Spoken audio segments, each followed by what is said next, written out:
Sekarang jumlah kuadrat dalam atau sum of square within groups gitu ya.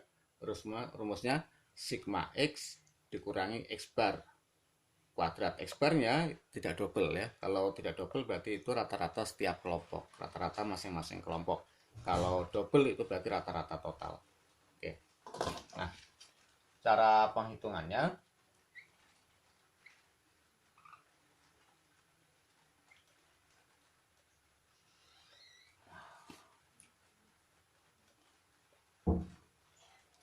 oke, lihat X1 dikurangi X2 dikurangi X bar 1, artinya rata-ratanya 2.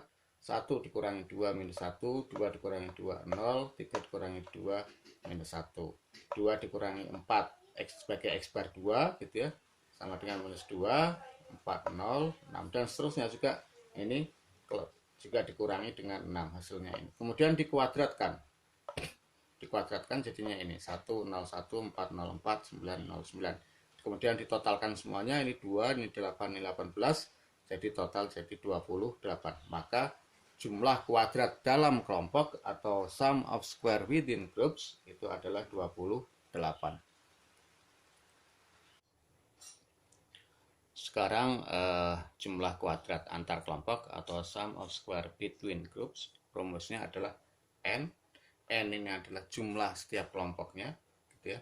Ini 3, berarti n-nya nanti ini 3. Bagaimana kalau n-nya ini berbeda, misalnya ini n-nya ini 3, ini n-nya 3, ini 2. Ya nanti dipisah-pisah, yang ini kali 3, ini kali 3, ini kali 2 gitu ya. Kalau sama ya ini tinggal diganti 3 saja. Tapi kalau beda, berarti yang kelompok pertama itu nanti dikali 3, kelompok kedua dikali 3, kelompok ketiga dikali 2 gitu ya. Nah, karena ini sama semua ya berarti hanya dikalikan 3. Oke, lihat ini X bar 1 dikurangi X bar double dikuadratkan, 2 dikurangi 4 kuadrat sama dengan 4, 2 kuadrat ya. Ini X bar 2 nya 4, X bar double nya 4 ya, 0 berarti 0 kuadrat 0. X bar 3 6, 6 dikurangi 4 sama dengan 2, 2 kuadrat 4, berarti total 8. Oke ya. Kemudian ini berarti ini sigma X bar dikurangi X bar double itu 8 kuadrat 8 gitu ya. Nah, berarti SS between nya 3 dikurangi 8 sama dengan 24. Baik, setelah kita mencari semuanya tadi itu jumlah kuadrat atau sum of square, yaitu kemudian kita buat tabel ya. Ini namanya tabel analisis varian. Yang pertama kita masukkan jumlah kuadrat dari between-nya. Jadi ditemukan 24. Kemudian jumlah kuadrat within-nya 28.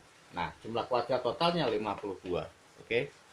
Artinya total ini berarti tambah ini 24 ditambah 28 sama dengan 52. Sekalipun tadi kita mencarinya masing-masing, maka kalian harus bisa cross check apakah jumlah kuadrat total itu sama dengan jumlah kuadrat dalam ditambah jumlah kuadrat dalam ya, jumlah kuadrat antar kelompok ditambah jumlah antar kuadrat dalam kelompok. Itu apakah sama jumlahnya? Kalau sama jumlahnya beda ya berarti kalian salah menghitung jumlah total, mungkin salah menghitung salah satu jumlah within atau between-nya. Oke, karena ini sudah benar maka ini sudah lanjut gitu ya. Kemudian DF degree of freedom-nya untuk yang between itu K-1, artinya jumlah kelompoknya itu berapakah, itu jumlah kelompoknya 3 dikurangi 1 sama dengan 2. Oke. Kemudian jumlah within group-nya itu DF-nya adalah N-K. N-nya itu 9, tadi ada 9 angka gitu ya. K-nya adalah 3, 9 minus 3 sama dengan 6. Nah, kemudian DF-nya total itu ya, di total 2 tambah 6 sama dengan 8, atau 9 minus 1 sama dengan 8. Oke. Kemudian kita cari rata-rata jumlah kuadratnya ya.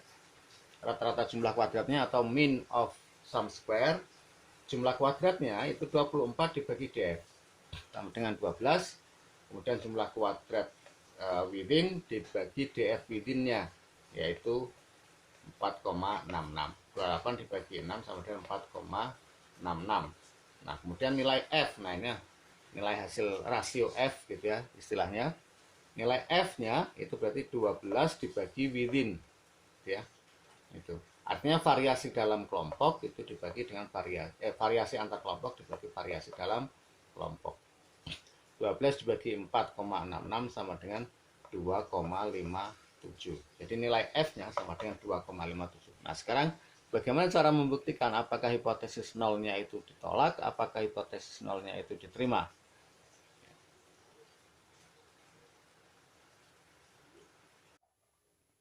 Baik, sekarang kita akan simpulkan, kita putuskan apakah akan menolak H0 ataukah menerima H0.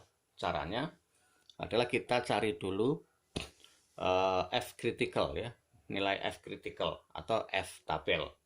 Dia caranya dicari di tabel E, tabel E halaman 566 gitu ya, the F distribution. Oke ya. Nah, di tabel F distribution itu di situ ada degrees of freedom numerator, degrees of freedom dari denominator 6, ya.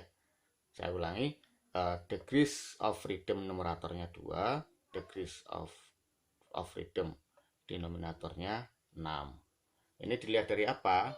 Yang numerator itu between-nya, karena memang yang mau dibandingkan itu adalah antar kelompoknya, gitu ya.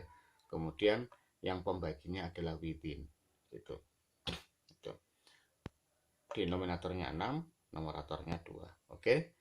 Lihat di halaman 566 tabel E, the F distribution. Denominatornya numerator 2, terus kemudian ke bawah denominator 6 itu 5,14 dengan level 0,05. Oke. Itu ada dua angka yang atas itu adalah level 0,05, angka yang bawah itu level 0,01. Level 0,01 pasti selalu memiliki nilai F critical yang lebih besar. Oke. Nilai F criticalnya 5,14, kemudian kita buat area menolak H0 dan area menerima H0. 5,14 1 2 3 4 5. Kemudian ini kita letakkan di sini F tabelnya, area pembatas gitu ya. F tabelnya ini 5,14 di sini gitu ya. Kemudian F hitungnya posisinya ada di sini dia, 2,57 gitu ya. Berarti F hitungnya itu masuk di area menerima H0. Artinya F hitungnya itu lebih kecil dari F tabel. Yang harus kalian pahami, grafik di F ini tidak sama dengan grafik yang ada di uji T gitu ya. Hipotesis alternatifnya itu tidak ada direksional dan indireksional gitu ya. Gitu. Jadi tidak ada istilah itu di F-nya. Tapi dia kalau indireksional kan ada dua sisi gitu ya. Ini maka selalu satu sisi saja gitu ya. Itu. Nah, dengan demikian kesimpulannya karena H0-nya diterima, maka tidak ada perbedaan gitu ya, kematangan karir mahasiswa angkatan 2019 kelas A, kelas B, dan kelas C.